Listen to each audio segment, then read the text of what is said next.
Hey guys, welcome to another episode of the Fins Faithful podcast. As always, we are live on X and on YouTube. And like the headline in the video says, the Dolphins suffered a heartbreaking loss yesterday in Buffalo for the second straight game, losing on a game-winning field goal. And this one was a 60-plus yarder to Buffalo kicker Tyler Bass. Dolphins now fall to 2-6, even though they played well yesterday. You got the trade deadline looming tomorrow afternoon. To help me break that all down, I'm joined by Steve Malloy from the host of Real Talk Finstock on the Finstock Sports Network. They're a friend of the program. Steve, how you doing, man? Thanks for joining me tonight. Oh man, I'm doing good, man. I'm doing good, but yeah, I'm a little heartbroken. But we'll get into it. But I kind of expected it, to be honest with you. Yeah. And like I mentioned, I thought they went up there and I thought they played, they're probably their best game of the season. I thought Hmm. Tua played at an elite level efficiency wise. It's the kind of Tua I like. It's Yeah. probably one of my favorite Tua games. Mike McDaniel, for the first time, I didn't have any issues with his play calling. Um, you know, they leaned on the run and they stayed to the run even when the game was getting close and it was antsy, and McDaniel stuck with it for the first time. I think he's learning. I think Tua learned, hey, I watched some of the all 22, not all of it. I didn't have a time, but the Bills, like all teams, no surprise they're playing that deep two safety. They're not giving anything deep, especially in the middle of the field. Mm-mm. They want nothing behind them. Tua's now learning, don't force it downfield. Don't turn the ball over. Where he got trouble in Buffalo is he would still try to make those throws downfield when they were playing that kind of defense. Now he took it underneath. He was the point guard. This is the type of Tua Tagovailoa, and actually, this is the type of offense that the Dolphins can beat good teams with. But the bigger question is, why did it take McDaniel this long to realize that? And the bigger problem too is, unfortunately, they were 2-5 coming to this game. You come into this game 3-4, 4-3, and you lose this game. Okay, hey, we're in the right direction, but it might be a little too late. Steve, what were your thoughts on the game? Yeah. I think McDaniel was probably this was the best game for him as far as play calling goes. The way that he had prepared the players, the offense.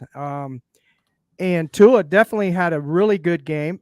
He did have somewhat of an elite game. If I mean, he didn't make a lot of deep throws. He made a couple, but he took what the defense was giving him. And as you said, they're playing to cover two, bringing the linebackers back. And actually, he only got blitzed one time yesterday, one time. Was that at And the end of the so game? I believe so. Yeah. Or one, but they only got blitzed one time, the offense, the whole time. So it was pretty easy for the offensive line, to be honest with you. And I think a lot of teams, the last four teams that we played, they've been daring Miami to run the ball, and that's what they've been doing. They've been giving everything underneath, haven't been giving everything over the top, and now, as you said, Tua has figured this out. Maybe McDaniel has figured this out, and Tua's not forcing any plays. He's not forcing any balls downfield. He's dinking and dunking, and I've said this before. He's a master dinking and dunking. He's a master dinking and dunking. He did that with the Flores offense. That's what they ran, Yeah, dinking and dunking. it reminded me, not to cut you off, but it Exactly. reminded me of a Yeah. better version of Tua with weapons in the Flores offense. Go ahead. Absolutely, 100%, 100%. That's exactly. You and I are on the same thinking on as far as that goes. Yeah, and he's good at that. If you can keep Tua, you know, doing the dinking and dunking, get, playing whatever the defense gives him, and keep him in the pocket, in a clean pocket like he was. I mean, he did get pressured a little bit even without the blitz. But hey, he made some good. A lot of folks say, "Well, Tua can't. He's not mobile. He's not an off script kind of player." No, he's not. But he can do it, and Yeah, proved it. He's he proved that did he it can on that do on it. that on that in the red zone, that play to Waddle, that Yeah, touchdown. touchdown to Waddle. So that was a beautiful play. I give credit where credit is due. And he had a great game, and a really good game. McDaniel, great play calling. And I look, even though I have my thoughts on the offensive line, they still did played a good game, especially in that running game. Even though Buffalo probably wasn't playing at 100% their best. I mean, they were playing their best, but I'm saying they didn't play their best games. Let's put it that way. Yeah. And but the thing is, at the end of the day, brother, we still lost. There's no moral victories. You don't get a trophy for losing. You don't. Yeah. Shout out to the Dive Bar podcast here. They had some great episodes. Check them out. Yeah, and as far as McDaniel and the play calling, this is the first game I had no issues with. Right? I thought the run pass balance was good. 28 passes, 31 runs. I thought that was excellent. Mm-hmm. And this is kind of maybe where the direction of this offense is going. I will go back. I keep mentioning this show I had about 6 weeks ago with Dante Collinelli. He's an editor for the 33rd team. Great NFL writer. He told me this team is, and I agreed. It stuck in my head. They were a fastball team, right? And there was no counter. There was no changeup. Nothing. And they were daring teams to run the ball, and they knew McDaniel, for whatever reason, his ego, or he wanted to make Tua prove the point of how good Tua was, they wouldn't do it. Now they're doing it. They can run the ball, and then you surprise them with the fastball, and they're not expecting, and the swing is late. Now, I think the last step here is we do got to hit some big plays downfield. We need one or two of those. We haven't hit those yet. And that might take us to 30, 34 points and get us over the top. I think that's the last step, but I think we're starting to see the transition of Mike McDaniel finally realizing it might have been Tua being out. It might be how many more concussions does Tua have, and let's protect him and run the ball. All those things might be the answer. But unfortunately, Steve, it might be too little too late this season, right? Like you said, 2 weeks in a row, the offense played very efficient, and they still lost. How much can you put on the defense would be my question, based on the injuries, right? How much can I blame them? Somebody tweeted out, I forget who it was, but I believe on the field yesterday, $80 million of cap space for the 24 cap was on offense, and excluding the injuries, taking out obviously the Phillips, Chubb, Hall, and all those guys being out. They had $30 million of cap space on the field yesterday. I think the defense, obviously, for the third straight week has blown a lead. They give up 24 points in the second half. It wasn't good enough. But how much can you really blame them based on the injuries? I mean, where do you stand with the defense? Coming into this season, I had a lot of questions on the defense. Especially in the trenches. We let Christian Wilkins walk. We let AVG walk. We let Brandon Jones walk. We let Deshaun Elliott walk. Jerome Baker, he was okay. He was a solid piece, but nothing to brag about, right? So we let all these folks walk on the defense, and I had a lot of questions on the defense. But Anthony Weaver, I like Anthony Weaver. I like his style.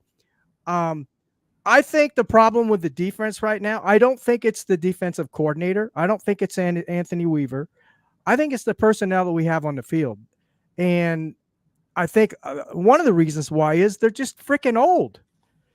They're old. They're old defense. We went from the youngest team in the NFL to now the oldest in just a matter of 1 year. So that has to be somewhat of an effect on the defense. They're older guys. Poyer is okay. He's solid. He's not the same Poyer that was with Buffalo Bills. He's slower. Calais Campbell playing solid. He's not the same guy as he was 4 or 5 years ago, right? He doesn't play a lot of snaps. They've got to rotate him in and out. But as far as the defense, to answer your question, the offense hasn't put him in the best positions. Let's put it that way, right? And they've done pretty good thus far with the personnel that they have on the field. I mean, look, we're missing Bradley Chubb. We're missing Jalen Phillips. You got Jafon Holland. You got Kader Kohu.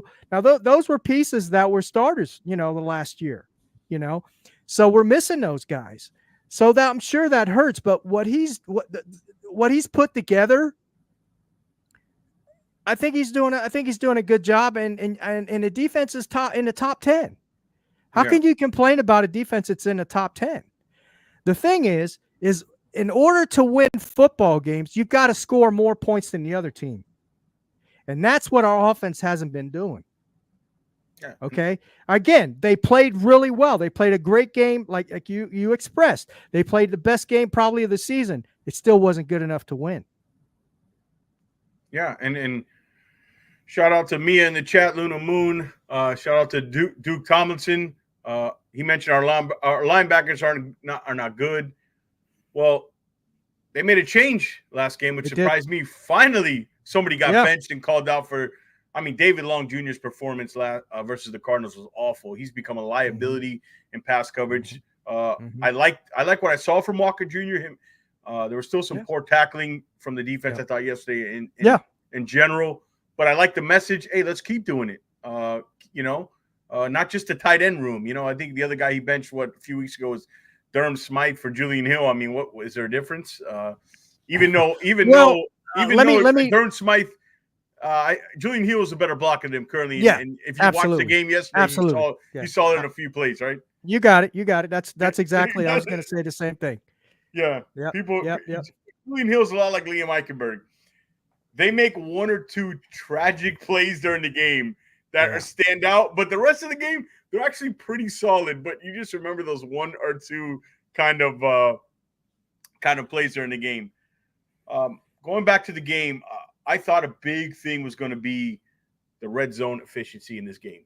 Buffalo is really good on both sides of the red zone on offense and defense. I thought the Dolphins did a good job. They scored a touchdown out of their 5 possessions. They got an interception on Josh Allen. I still don't know why they didn't just run the ball in that play, but they got an interception from Josh Allen, a great interception from Jalen Ramsey. I thought they won that battle. Unfortunately, I thought they had to be on the plus on the turnover battle. And, man, Raheem Mostert again with another fumble. Oh, man, yeah. You see, you can't have that, man. He's another guy, he makes some really good plays. He's got good vision, running the ball, and he was running well, and then, boom, he fumbles, And that's been this year. That's been this year, right? It's either fumbles or penalties or something of that nature. And that's where I get on Mike McDaniel's butt on. I do not like the culture that he's implemented here in Miami. I'm sorry. I just don't. Look, I have no problem. A lot of folks, they talk about his play calling. I don't think it's his play calling at all. I think his play. Sure, he makes a few. Everybody makes bad play calls every now and then. You can't be 100% all the time, right? But a lot of it is the execution. It's the players. It's the execution. So you can't blame McDaniel for the players not executing or missing a block or because of his design or his play calling. That's not his fault. What I get on his butt about is the culture that he's instilled down here, which I think is a little soft. I think it's undisciplined, and that's what I'm getting on him about. That's why I don't like his coaching style, is because of that, and also because of his situation awareness on the field at times, making those bad decisions, going forward on 3rd and 1 or whatever, that kind of thing. But other than that's the biggest beef I have with Mike McDaniel, is all I'm saying. Yeah, to me, it was more the situational stuff. I agree with, and I'll go back. Like, this week was his best week. I'll go back to last week when they were in shotgun, back in their own 13 on the safety play versus the Cardinals. They were running the heck out of the ball, and they were on back shotgun pass plays on their own 13, and you get a safety. Those are the little things. This game is tough. There's a lot of parity in this league. Yeah, it's these little things that make a difference to win the game. But you talk about discipline. How about, on that final drive, Chop Robinson, who, I know Bobby is a big Chop Robinson fan if he's watching. I still have my doubts about, even though he got a sack. I mean, if you rush that many times, you'll end up running into one. But in the next play, that's basically what he did. Run into it. Don't tell Bobby that. He's a big Chop fan. But in the next play, you could clearly see Josh Allen, right, baiting for an offsides. His cadence, Mhm. and what did he do? Jump. It goes from 3rd and 14. Albeit you were, Well, yeah, albeit you were in 3rd and but 14 because of him. But he goes yeah. down 39. But to be fair, Okay, man, okay. he's a rookie, right? He's a rookie. Okay, he's playing. Yeah. He's on a limited snap count. What, Although he's probably playing a little more than he has been. what was the But snap count? Yeah. but yeah, I'd like to know what his snap count was It this game. was. He Where are we probably at played here? a lot of snaps. I But the think it, bottom line go is ahead, go ahead. he's I'll a look. rookie. He's a rookie. I got to give him a break on that. Although it was a critical mistake at a bad time, but 33. yeah, 33 33. snaps. Basically, Bowser was 32, so he Yeah. kind of split time with Bowser there. And Campbell, Campbell played some man. Campbell played 50 snaps, man. Yeah, see, he's usually around 25 or 30. 50 snaps So, at 38 years old, man. That guy, I don't know yes. what he's amazing. But Yeah. another, and we'll talk about him on the trade deadline part when we get into that. We'll definitely get into that. Another play, the Jordan Poyer play, was he still on Buffalo's payroll or what? I don't know, man. That was Steve. the People dude. get on him for that play, but you know what? The ball, it was a bang bang play. The ball. Coleman, if he had a chance to catch that ball. It hit him in the chest. Yeah. It dropped down. He bang bang. But what bothered me too is on the call back Josh Allen run, he made a business decision, man. He did not on the 1 or 2 yard line. He could have went after Allen on the touchdown run he had called back. He just said no, that ain't gonna work out for me. And I don't know. Poyer, the safety play yesterday wasn't good. No. May stunk. Let's face it. This tackle on that Ray Davis touchdown was that cost us more than anything. That's go ahead.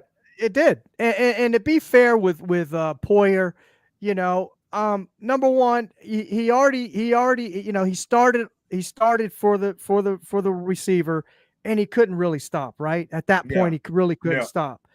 It would have been smarter for him to say, well, let me see if this guy catches it or not, and then pursue. Because he was already wrapped up by Cam Smith, believe it or not. Yeah. So, Cam Smith, who had some down to 2 back-to-back penalties. That's another story, Cam Smith. Go ahead. Sorry. Again, he's another guy that maybe Fangio was right. Okay, I did some research on him, and I know in college, the Dallas Cowboys. I read a report by the Dallas Cowboys because the Dallas Cowboys were looking at him. Yeah. And his profile in college was he had some work ethic problems. So that was a red flag. Why we picked him, right? There you go. I know why. You know why. Somebody's son was on that team. Exactly. But the bottom line is, when I saw him, and when they did the joint practices last year here in Houston, I went and saw him and everything. And when I was up close and personal with him, and he's a slender guy, man. He's really thin, not very muscular, tall guy, a lot taller than me. I'm 5'8", and he's probably 6'1", something like that. I think he's 6'1". But he's really thin guy, and he doesn't have a lot of burst. For a guy that size, you would think he'd have a real quick burst. He doesn't. Yeah. And if you're going to play cornerback in this league, you got to have a quick burst. You got to have good footwork, quick burst. And if you're going to play safety, you got to be bigger. So where are they going to fit him in? Because he's not big enough. And if you bulk him up, then he's going to make him maybe a little slower. Who knows? Yeah, I remember. I do a ton of draft work, and that's how I even started this podcast. In the last year's draft, I know he ended up running like 4.41, but when I was watching film, I didn't see a guy who's like this blazing fast guy. No, I don't know. It's maybe because he's a long strider, maybe long leg, long limb. Well, here's the thing. The thing.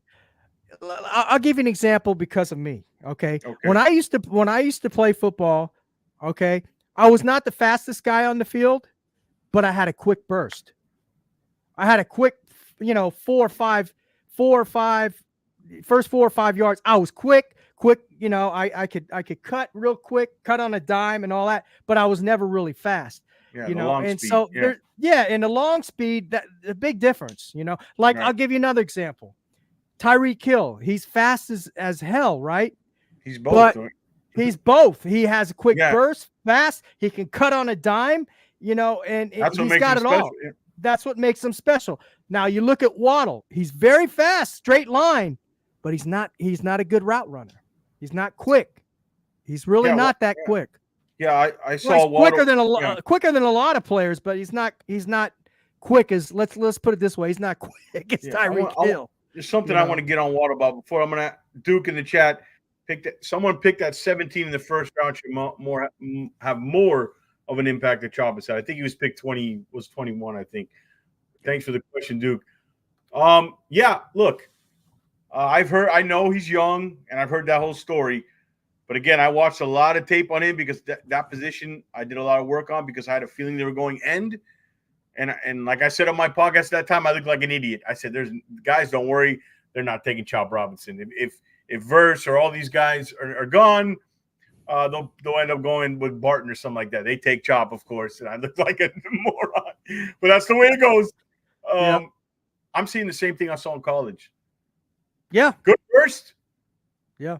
Doesn't bring people down. Not very long limbed. Doesn't have long arms. Looks kind of like a middle linebacker playing end. Body type is strange for that position. I hope he works out, and I hope I'm wrong. I'm still not sure on him. You know, I like the burst. If anything, you know, that's what's going to be his ticket. But he's got to open up some. He's bad against the run. He's a liability in the run game, and even though he's gotten better over the last few games. We'll say that. And he's got to open up, and he needs more pass rush moves.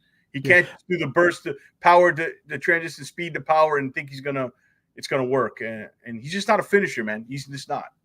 Yeah, and I agree. But here's the thing, and like you said, you did the homework on him and everything, and he's not an every down back. I mean, every down, not back, every down edge rusher. He's not. You know, he's a rotational player, and where we picked him up at, he should be an every down starter. Yeah, I'm fine in the second round with that. If you want to do that in the second round, that's fine. Yeah, exactly. Just like I agree. Paul, you know. Yeah, let's get back to Waddle for a second. Sure. The target share. This is with Tua. Mm-hmm. I saw this also that Tyreek leads the team, and this is Tua's last 4 starts. Tyreek with 32 targets, A-Chain with 30, Waddle with 17. Do you think it's the way the defenses are playing them now? Do you think it's the way the Dolphins are playing the game, the play calling now, more leaning into the run? What is it? Or just A-Chain?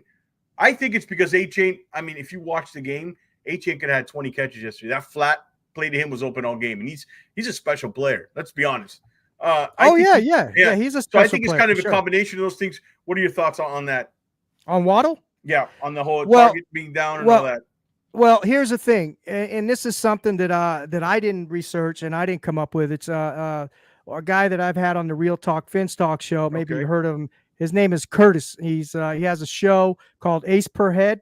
Very good show. He does all the evaluation, all the analytics and stuff, all the analyzing of he's big on the O-line. Okay. So he's done a lot of research and stuff on the O-line. A lot of research. He comes up with a lot of good stats and things on the receiving core, just on every aspect of the football field, specifically the O-line. But here's what he said about Waddle and Tyreek. Last year, Waddle wasn't getting pressured a lot, or wasn't getting pressed a lot. They were giving him some cushion of like 6 yards, right? Tyreek, they were giving him cushion of like 4 yards. Okay. This year, it's the opposite. It's flipped. They're putting more press on Waddle, giving him only 4.5 yards, and giving Tyreek more cushion. Interesting. I got to go back and look. I got to go back and look at. Go back and look at that. I thought that was interesting too. So I don't know what that means. Apparently it's working with these defenses if they're doing it. Yeah, I think a lot of it is the bracketing, man. If you watch their bracketing too, that has something to do with it. And here's the other thing I learned. If you look at Tua, sometimes he the snap of the ball, he already knows where he's going. It's boom, boom.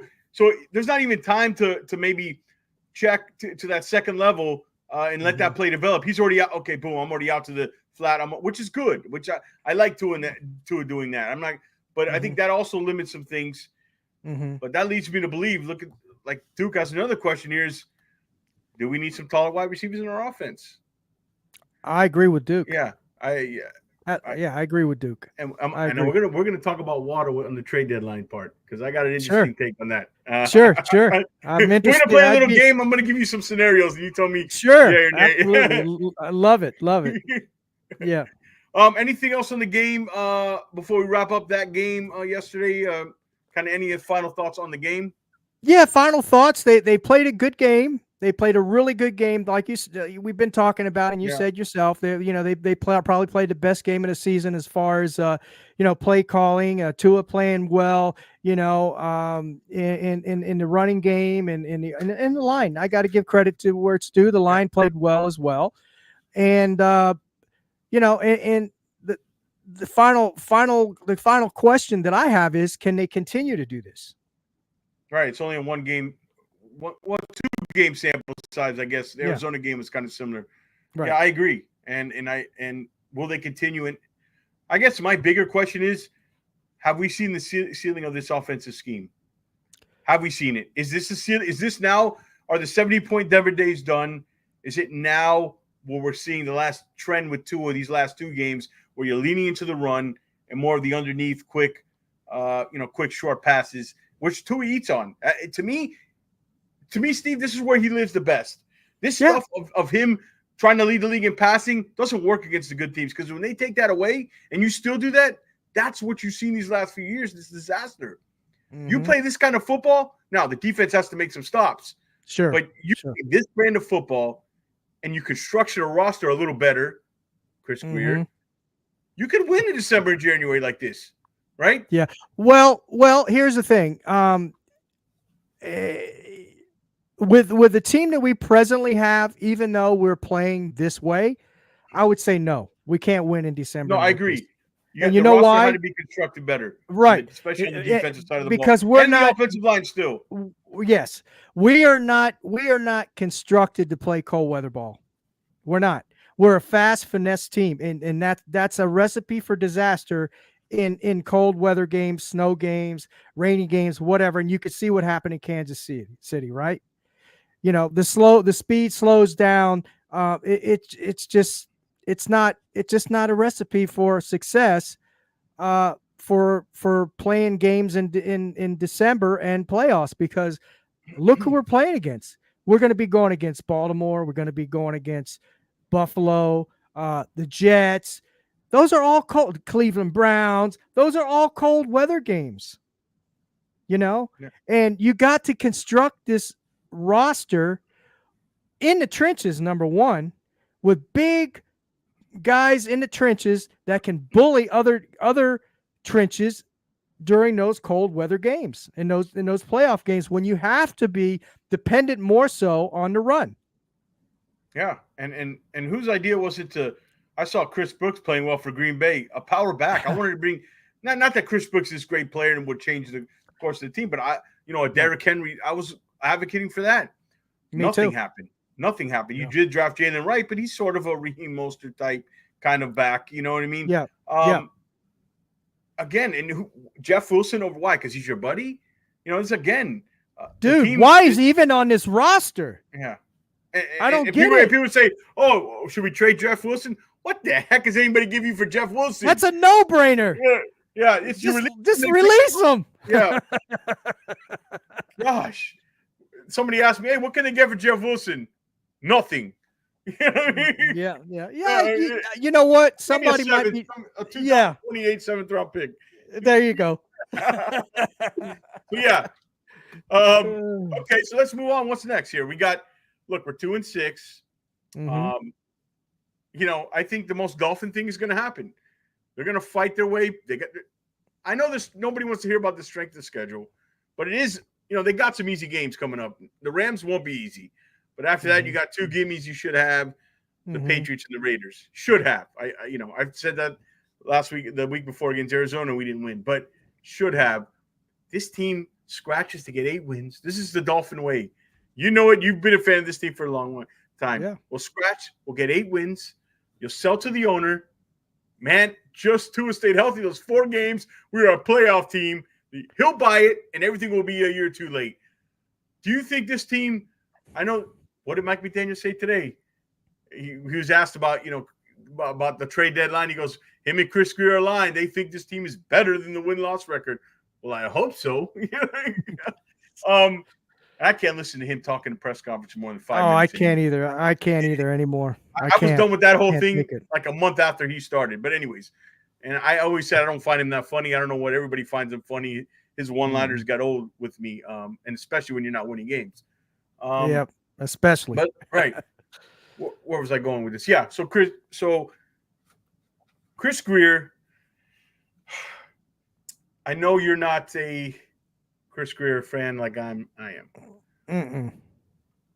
Where do you see this team under Chris Greer? What would you think it would happen for this team for him not to be here anymore? Do you think it would be they'd have to bottom out and win 6 games, 5 games?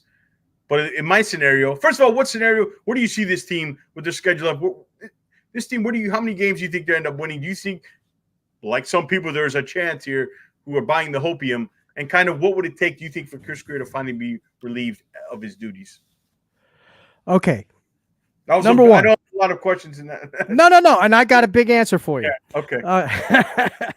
So, number one, at the beginning of the year, a lot of folks are saying, oh, man, this team is good. We're going to be 12-4 or 13-4 or 12 and what is it? 12. Yeah. Let's see. Yeah. 12-5, whatever. And Bobby and I think someone else on the Fence Talk Sport, and we both said, nah, man, 10-7 is what we see this team. Okay. That's where I had him. Yeah, I had him at 10-7 at the beginning of the year. And I told a lot of folks, I said, you're looking at this schedule and you're thinking it's an easy schedule. This schedule is not going to be a cakewalk like it was last year. I already said it. I said they are going to have to play really good all year. They cannot have any bad games because they had bad games against bad teams and they were able to overcome and win. This year, they had bad games against bad teams and they lost because the teams we're playing this year, even now, I know folks are saying this is this easy strength of schedule. It's not. It's not an easy strength of schedule. We still got to play Stafford. We still got to play, whether you like it or not, Aaron Rodgers, the New York Jets, good quarterbacks. We've got to play, well, Winston's okay, but he's playing better than Watson was, right? Yeah. Okay. And then we got to play, who else we got to play? Did I say Stafford? Stafford, we got Purdy in this 49ers. Stafford, we got CJ Purdy, Stroud. CJ Stroud. Come on now. Jordan Love on Thanksgiving. How many good quarterbacks have we played up to this point? Yeah, I think that's part of the reason why the defense was rated so high in the beginning of the season. I think it was more we kind of got misled with the product of Brissett. I'm not a big fan of Trevor Lawrence. I did like Anthony Richardson coming out. And I'll be honest, I know he's struggled, but I'd give a call to Indianapolis and say, hey, you want to sell low on him? You know what I mean? He's not a great passer. Who else did we face that wasn't I said Brissett, right? But we faced Mason Rudolph, yeah. Third string quarterback. Now, Geno Smith he's a decent quarterback. Okay, I got to admit, he's a decent quarterback. Okay, so Josh Allen, Geno Smith, Kyler Murray. Now, they're not elite. Kyler Murray's not elite. They're not elite quarterbacks, but the quarterbacks we're going to be facing are going to be not good, not just good, but really good. You know, so it's going to be a good test for the defense. But anyway, going back to your question. Yeah. So I had them at 10-7 at the beginning of the year. I said 10-7 is their ceiling. I said they would be 10-7. But I did say it's possibly they could go 8-9 or 9-8. I did say that. So now the way that it's looking now, I'm gonna say the ceiling for this team right now is probably 9-8. That's if they got to play really good throughout the rest of the season, right? But more realistically is probably 7-10, 8-9. But I wouldn't be surprised if they go 5-12 or 6-11. And what do you think is the best? What do you think is best for the franchise? So go 9-8, or you know what I mean, for the future, let's take a macro view of this. Okay, hold on. Yeah. I'm turning my hat around. Uh-oh. Because that's my homer. That's my homer hat. Okay. Go for that's it. how when I have to go home. That's how you're smoking the hopium they're selling you. That's when I'm smoking the hopium. Got that shot of hopium, right? Yeah. I told everybody I'm vaccinated to the hopium. I still need my second shot, but I'm vaccinated. There you go. So this is the thing. Whoo. The season's not over yet. We still got a lot of games left, right? We got 9 games left. Can they turn it around? Possible. It's possible they can turn it around. I've seen it in my lifetime of watching football since 1969. I've seen some crazy things happen. And they can turn it around. That's what I'm hoping for. I'm hoping they can turn it around and they could possibly get 10-7 at best at this point. Okay. 10-7, they'd have to what? They'd have to win. They'd have to win 8 games. They'd have to go 8-1. That's what I'm hoping happens, right? But turn my hat back around again. Now it's real talk, right? Be my objective podcaster, content creator for the Miami Dolphins.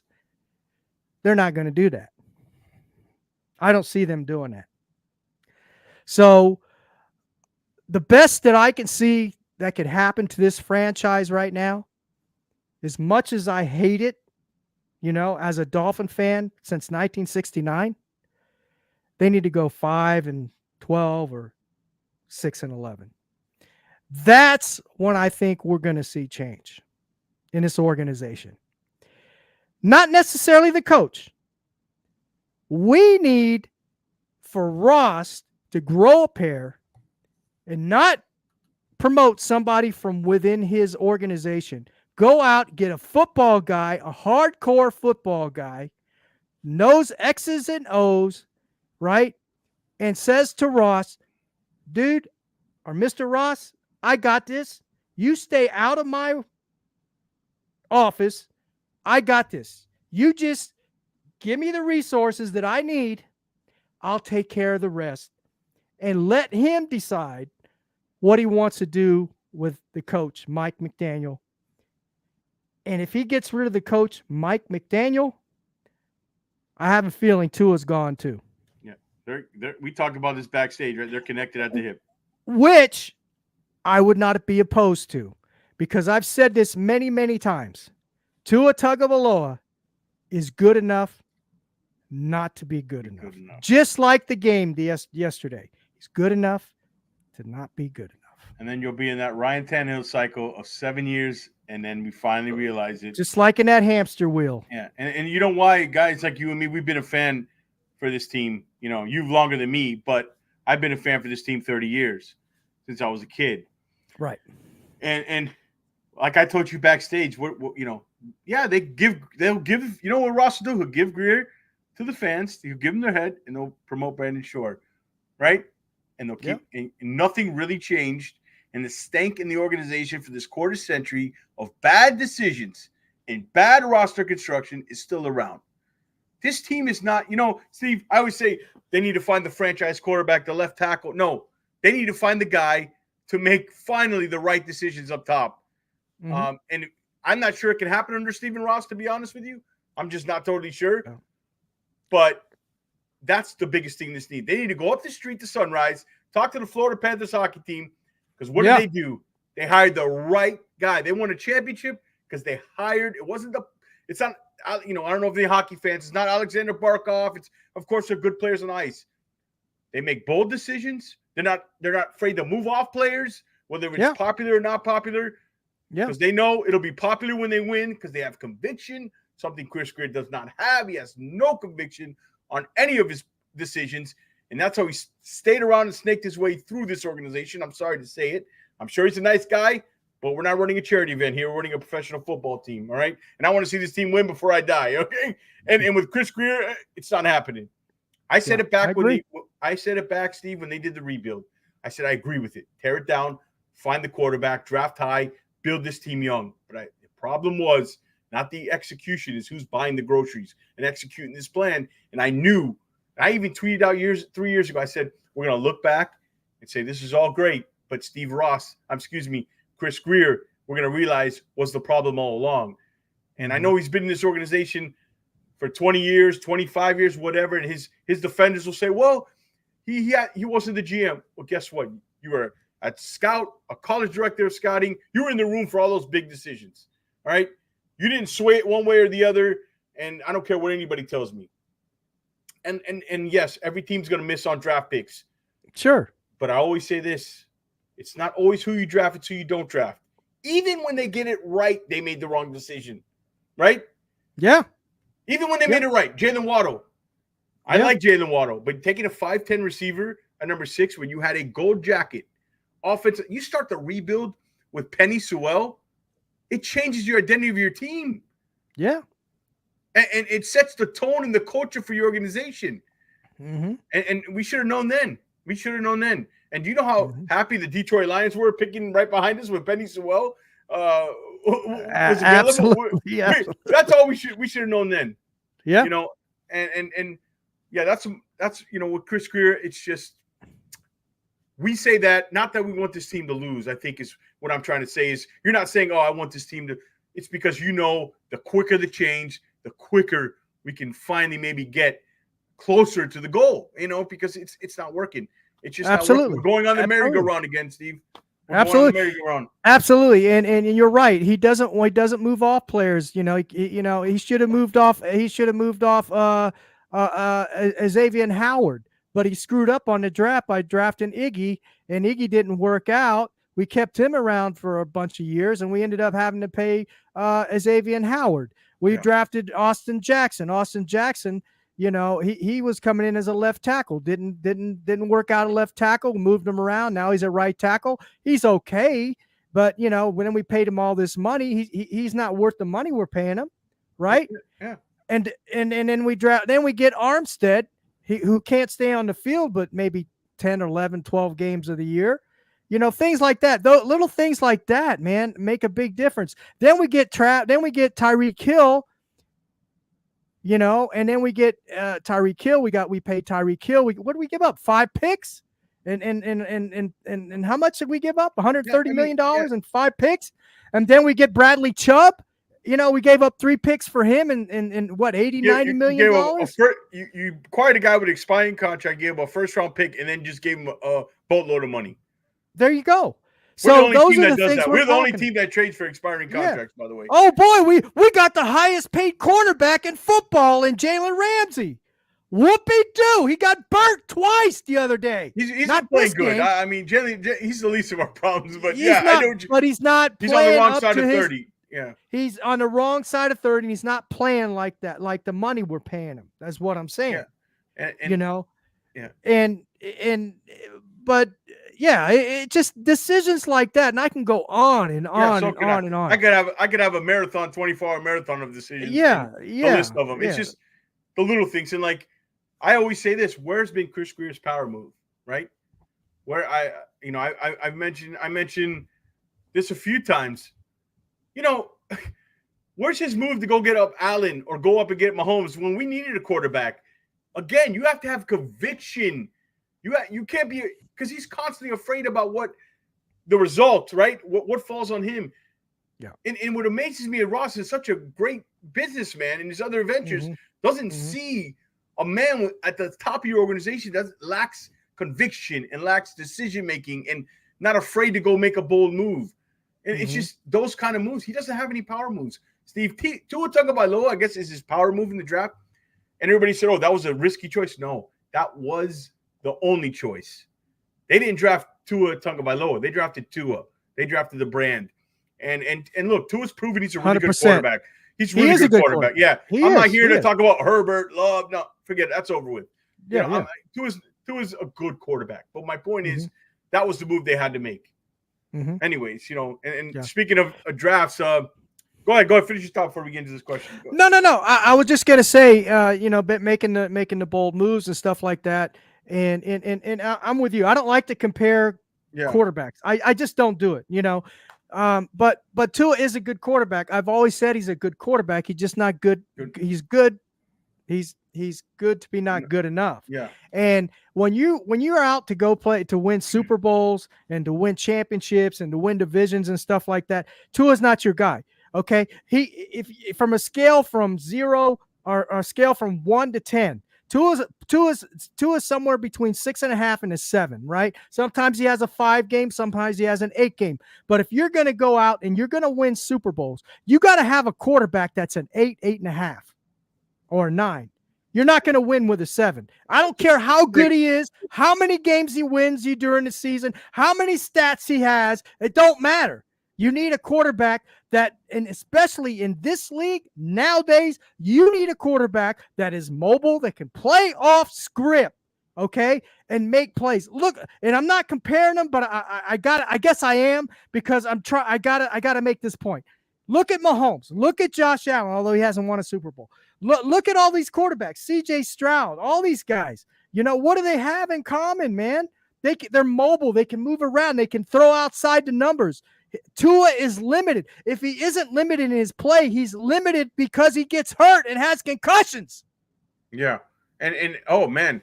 And it's going to happen again. I saw him dive head first in the last game. Man, I held my breath, dude, and shut my eyes. I'm serious. And part of it is I give him credit. He's a competitor, man. The kid is a competitor. Absolutely. No doubt. And you can't take – when the game and the live actions happen, you can't take that away from him. You can't.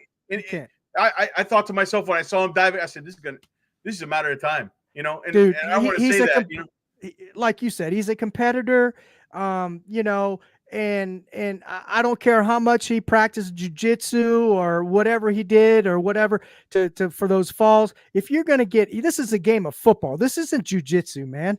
This is football. Yeah. You're going to get hit. You might get hit and not know you're going to get hit, blindsided, or that hit from with Hamlin that happened this year, right?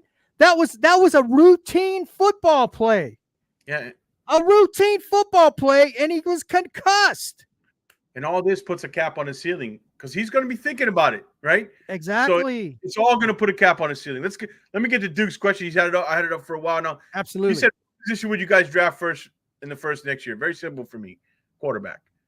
I don't care if this team goes out and wins 10 games. Quarterback 2 is number 1 priority for me.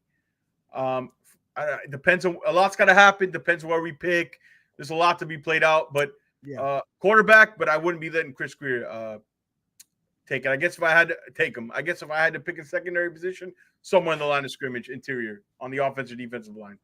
Yeah, see, this is all hypothetical, of course, because we don't know how it's going to play out, and we don't know what they're going to do during, with this deadline coming up here tomorrow and all that stuff. In my opinion, since we are doing this hypothetically and everything, yes, I would draft a quarterback number 1. Why not? You know how many quarterbacks we drafted in 50 years? Seriously, not many. Not like 3, or and then I'm not talking about 3rd and 4th and frickin' 7th-string quarterback. I mean 7th-round quarterbacks. Yeah. I'm talking about 1st-round quarterbacks. That's what we need to do, whether we keep Tua or not. Come on, man. They've got to be thinking about this. Whether we keep them or not, they got to say, man, we got to have somebody in the oven, man. Bacon, maybe somebody, a rookie behind Tua Bacon. Maybe we go and get a veteran as a backup, or maybe Skylar Thompson. Give him a chance, dude. I know he had one bad game, right? But it's one game. The dude doesn't play with the 1st string.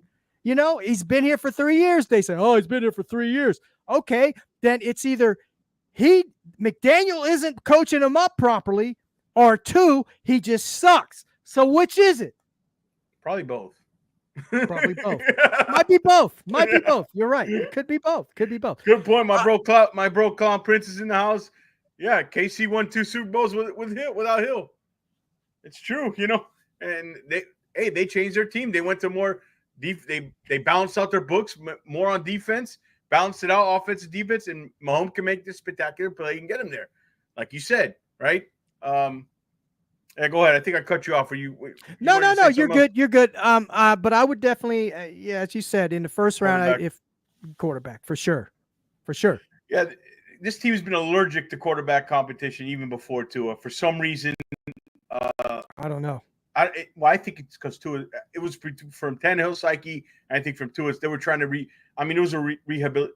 Mike McDaniel's job was to rehabilitate Tua Tagovailoa. That was his first job, and I think if they do pick a quarterback and McDaniel's the coach, I want him to put the same time that he does with Tua, teach this kid the system, and put the effort in try to rehabilitate this kid as well. Like I said in my last show, pretend he was coached by Brian Flores for 4 years. Do something, you got to pay. It just all can't be about Tua, especially when in a drop of a hat, he could be out 4 games of the season, or his career can even be over, right? Yeah, absolutely. So, let's hope they do that. 100%. But that was a good question. Yeah, definitely. Yeah. Hypothetical at this point, because I don't believe they're going to do that. Yeah, I don't. But I don't think they're taking it's a nice thought. It's a nice thought, How about this? First or second round, I would take one. You know what I mean? If they took one in the second round, I would be happy. I'd be happy with that. Sure, I would too. You never know. Second round is you can get some good quarterbacks in the second round. Yeah, I only had one show last week. I had some other things, so I didn't get a chance to talk about this. But the Tua press conference rubbed me the wrong way, brother. The one he had last, about the whole snap, potato chip. I'm one of those guys on the couch eating potato chips, watching you do it, right? Okay. Quite a good question. What is the potato chip of choice here for? I don't know. But anyways, it rubbed me the wrong way, and I kind of rubbed off the first one, the one where he came back, the press conference where he came back. I thought he was going to be happy, and he had that salty attitude. But this one, just piling on with this one, just the arrogance level, you're kind of mildly throwing your center under the bus, and you know what I mean. Then you're kind of throwing the fans who. A bunch of the fans in this community support you, and some of those people, I just thought pay his salary, man. They pay his salary. You got 160 million guaranteed. Yeah, I expect you to catch that ball. Okay, and you dropped another one. You said you had shortstop hands. You dropped another one last game, by the way. Glad we didn't lose and stop the drive. Yeah, I don't know what shortstop he's been watching, but not a good one. But anyways, it just came off to me as arrogance and kind of, man. Even the whole team this whole year is kind of, thin-skinned, kind of just soft mentally. I didn't like, even like the OBJ stuff and Tyreek Hill stuff and I don't know. I was put off by the whole thing with Tua, and I didn't get it. I just don't get it. What were your thoughts on that? Real quick, I remembered that, and I wanted to get that out there. That's fine. Yeah. I'm very opinionated. I'm not ashamed to say how I feel about anyone. I thought he's a little arrogant. He's been that way all year. Well, even more so since he got his money. And I thought good point. I didn't think of that. Yeah. Yeah, he got his money, and he all of a sudden he changed his true colors started coming out. He got his money, but I thought it was arrogant, and like you said, it was just very disrespectful to the fan base, and he did throw his center under the bus. He didn't take full responsibility for that. He said, oh, well, but if he could have got it to me better, I probably could have caught it. But I'm part of the blame too. No, you freaking dropped it.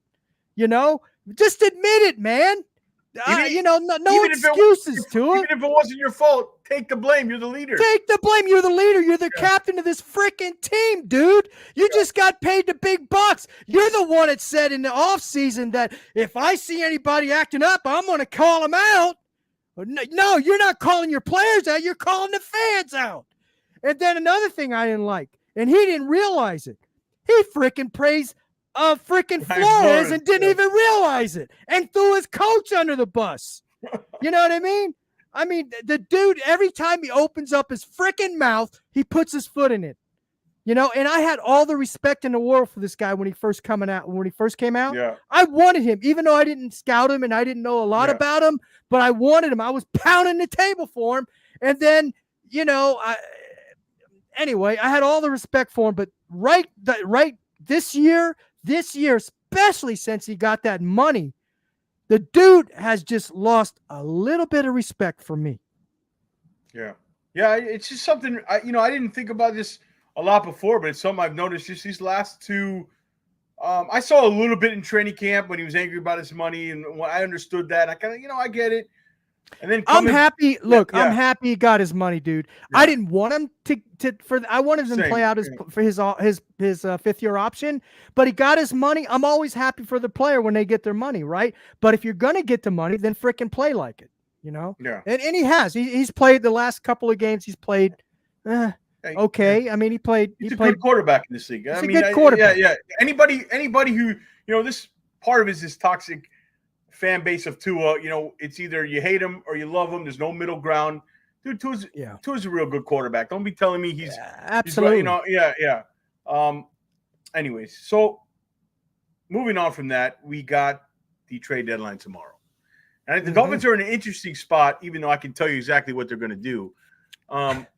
Knowing this team, but they're in an interesting spot because they can sell the hopium that, hey, we played our best brand of football. We almost went up there and beat Buffalo. We got a favorable schedule. We believe we can do this. We can win, 8 of 9 or go 7-2 and sneak in. The AFC's not great this year, which is true. There's a lot of struggling teams on the bottom. It's possible. It's more possible, I think. Maybe the percentage of ESPN would give them or something like that. I think it's more possible than that. But here's the problem. Guys, if you're expecting the Dolphins to sell some of these players for picks, ain't happening. Okay? Ain't happening. I can guarantee you that. Why? Because the guy we talked about earlier, Chris Greer, he's trying to save face in that office because he knows they're not going to fire McDaniel. They're not getting rid of Tua. He's the only one that's going to take the fall for this. Right? It ain't going to be Garfinkel. He's on the business side, even though he's more involved in the football side than people realize. He's not going to admit his mistakes to sell off players. He needs to win as many games as he can. If anything, they're gonna buy players, which is crazy at 2-6. Yeah, it is crazy. Because they're looking for edge help. I think Drew Rosenhaus last night. Yeah, I heard that. Sports Extra was saying look, he doesn't expect them to trade Campbell. And if anything, he expects them to be buyers, and they've been active. They just haven't, nothing's come to fruition. If this owner, this is a message to Stephen Ross. I know he's not watching, but if you let Chris Greer spend some of your future assets for this 2-6 team, that's borderline malpractice, and that's crazy. And you deserve whatever comes because that's crazy. I wouldn't let Greer touch anything. My thing is, there's a couple deals I'll make, and we'll talk about some scenarios. But sure. I think mostly stand still and kind of let's see how the season plays out, but definitely no trading assets. What do you think that we'll do? What would you do? No, I don't think they're going to, if anything, like you said, just from what Drew Rosenhaus said, and I mean, he's a decent source, right? I mean, he deals with all the players and everything, and Chris Greer and all them. If anything, I think they're probably going to not sell. I think they're going to be buyers. Yeah. That's what I think. But if me personally, the way that I would do it, I would just let the season play out and see where it goes from here. Yeah, that's just me. That's just me. But if I was going to do anything, if I decided to do anything at all, I would definitely hold that thought. I'm going to give you a couple scenarios then. So it doesn't spoil No. Did I say sellers? Did I say they were going to be sellers? Or did I say they were going to be buyers? No, you said if anything, they'll pick up those. Yeah. They're going to be buyers. Yeah. Man, okay. I thought you were going to go into certain players. So I wanted to give you kind of. Let's do that then. Let's jump to that. Yeah, go ahead. And if you're in the chat, you can join in and say yes or no. Absolutely. Yeah. All right, let's start off with a big one, right? Okay.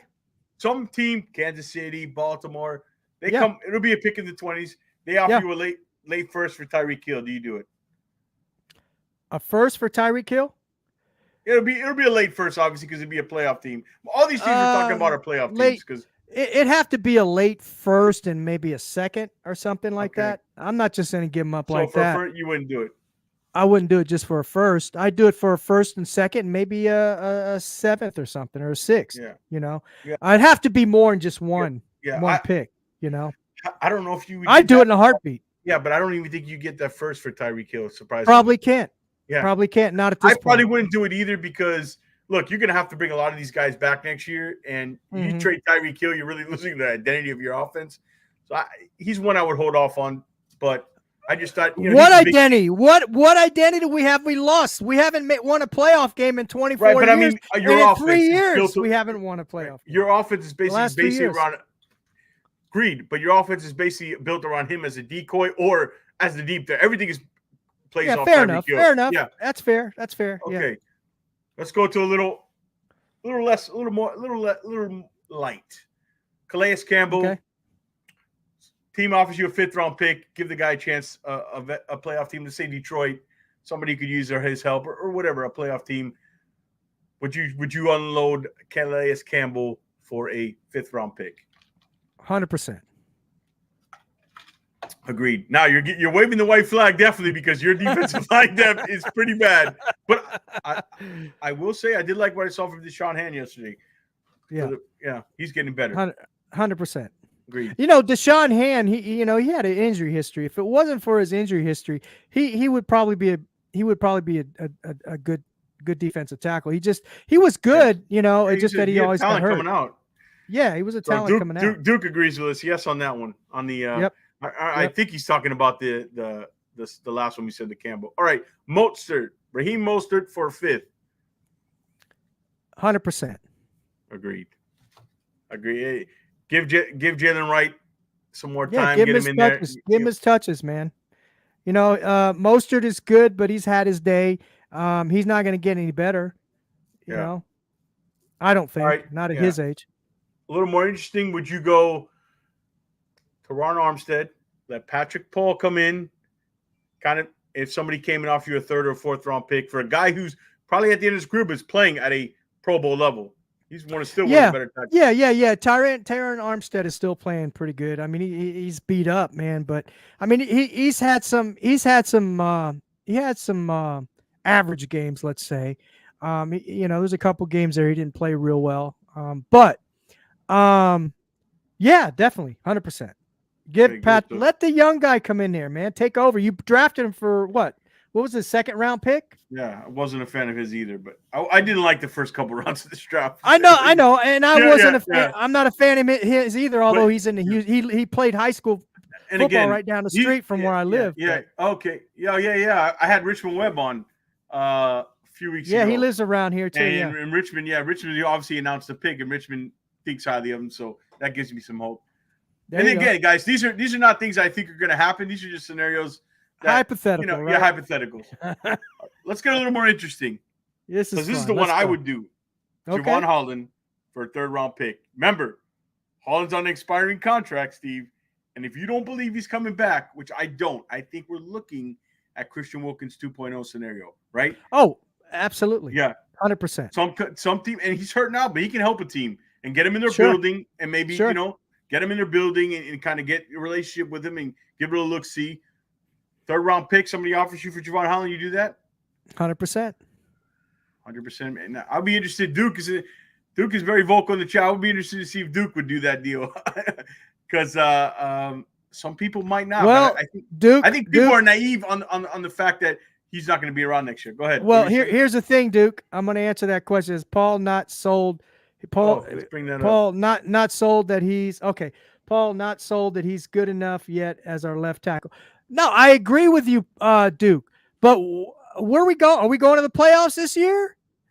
Are we gonna make a run for the playoffs? Let's find out. Let's find out how. Let's see how good he is. Yeah.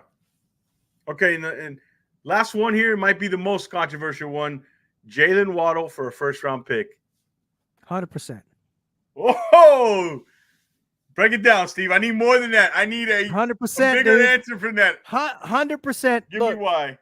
You can find a Jalen Waddle all over the place, man. Okay, I think Jalen Waddle's a little overrated, to be honest with you. I could see Baltimore offering a first round pick. Yeah, he's fast, he's quick, but he's not. I mean, he's fast. He's not a good route runner, right? And number two, he drops a lot. He has the dropsies. He body catches, and he what impact has he had this year? Yeah.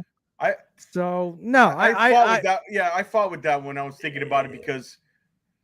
But honestly, I might lean toward yes. It opens up that spot, and you can acquire a bigger guy, kind of more to complement this offense, to complement Hill. Younger guy with a smaller contract.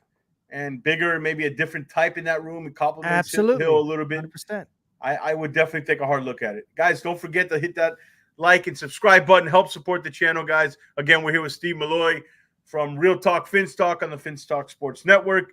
Guys, it helps the channel. I appreciate it so much. Those are all the trade scenarios I got for you. But I guess let's wrap it up here. We'll be gone an hour and 5 minutes. Okay. On this last topic, Duke, Waddle being underused because Tua McDaniel too focused on feeding Tyreek. Just my opinion. I don't know about that. Yeah. I kind of disagree with that. I mean, think Tyreek hasn't been rolling any either. No, he hasn't.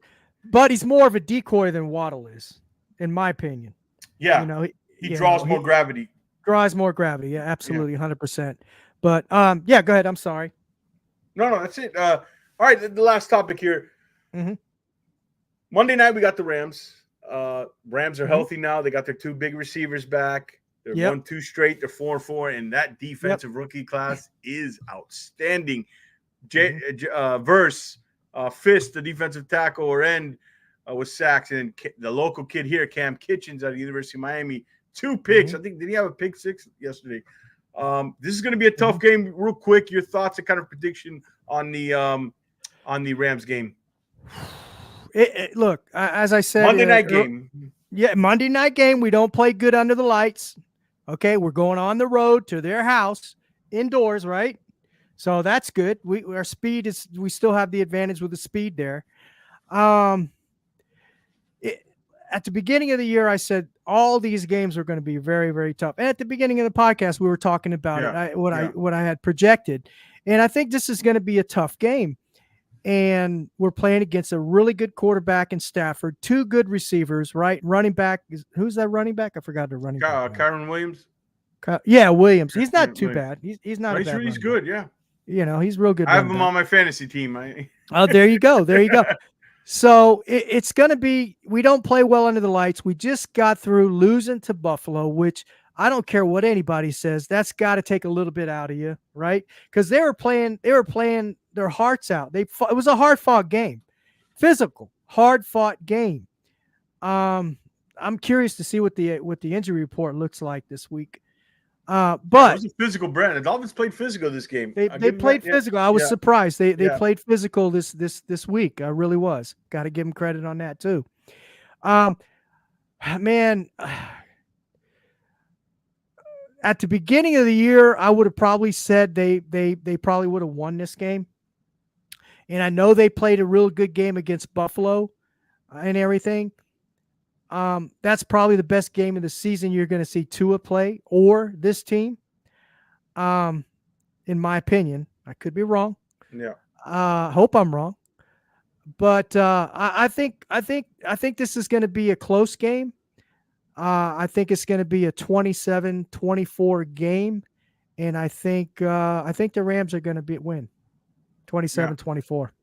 My take quickly on it is that I think this is a game where the offense is going to have to win and shoot. I think the Rams are going to score points. I think this is a game where we're going to have to, 27 might not be good enough. We're going to have to really score here. I think it's going to be a high-scoring game. But I can see that. I can see that. Yeah, I can see that for sure. So I think. So what would you say as far as score goes? Kind of similar to the last 2 games, I could see it. I could see for the Dolphins to win. I think they're going to have to score 30 points at least in this game. So a 31-24 win, 31-27, something like that. I think. Gosh, I'm 50-50 on this, man. I know. It's tough, man. I think the Dolphins get it. I hope so, dude. I hope you're right. Get it, man. All right. Well, I think we'll wrap it up there, Steve. All right, everybody man. in the chat, Duke, Mia, my Clown Prince, everybody, thanks so much for joining. Before we get out of here, Steve, please let everybody know where they can find you and how they can watch your program. Sure. I'm on the Fins Talk Sports Network. And my show is Real Talk Fins Talk.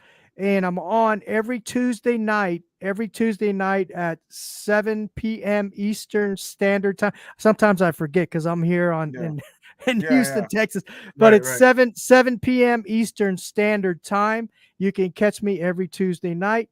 And in the show it's kind of similar to this show. Basically, I'm solo. I used to have a co-host, but now I'm solo. So I just go on some rants every once in a while and just tell you how I feel. Real talk. Real talk. That's what it's called. Real Talk Fins Talk. All right, guys, make sure you check us. So you got a show tomorrow night. Make sure you check him out and check out his program. It's good work. All right, Steve, thanks so much for joining, man. As always, guys, brother. Fins Faithful, we're out.